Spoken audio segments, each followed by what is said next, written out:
Obviously, the tensions over the last 3 years between Turkey and Syria have accelerated.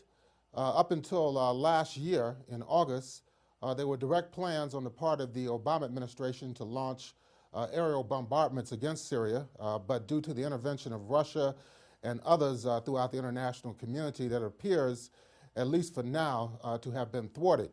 But it's no question that Turkey has been part and parcel of this whole conspiracy against the Syrian government of President Bashar al-Assad. They have moved high-level missiles in Turkey to the border with Syria. There's also reports of coordination involving the rebel organizations that have been fighting the Syrian government through Turkey, as well as other countries throughout the region. So I think the suppression of this YouTube video is an effort to do damage control leading up to the elections that will be taking place very soon inside the country.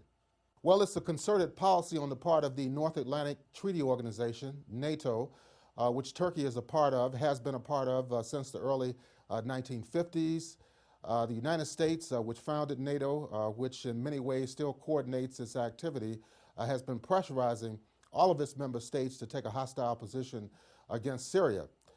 If it had not been for the intervention of anti-war forces within the international community, the war in Syria would be much further along as we speak. Now, we know that about a week and a half ago, Israel launched several airstrikes against Syria. They've done this now for over a year and a half. But the U.S. wanted more direct military intervention on the part of the Pentagon, utilizing Turkey as well as other states throughout the region as a backup. I think it's a very dangerous situation because it would be international in its implications. It could involve Lebanon as well as other states in the Middle East. Well, it appears in listening to the transcripts of these tapes, it appears that was the strategy, was to provoke an attack from Syrian territory onto Turkey, therefore providing a rationale not only for the Turkish government and military to launch a counterattack, but also to draw in the support of the United States and perhaps Israel as well as Britain and other states that are part of the NATO alliance. This was something that is not peculiar to U.S. foreign policy. We've seen it repeatedly over the decades. These type of false flag operations, total fabrications that in effect will provide a rationale that they can sell to these newspapers and to public opinion in the West, where there will be an increase in public support for military, direct U.S. military intervention and NATO military intervention in Syria.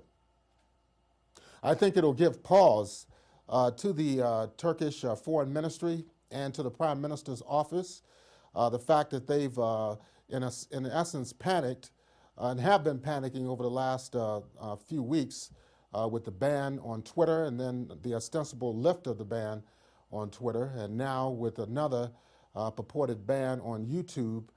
They want to suppress this information in light of the upcoming national poll. And I think it's part of the rising opposition against the Erdogan government that's been developing now since last year with the mass demonstrations that were held in various parts of the country over the restrictions that have been placed on fundamental individual and democratic rights inside the country.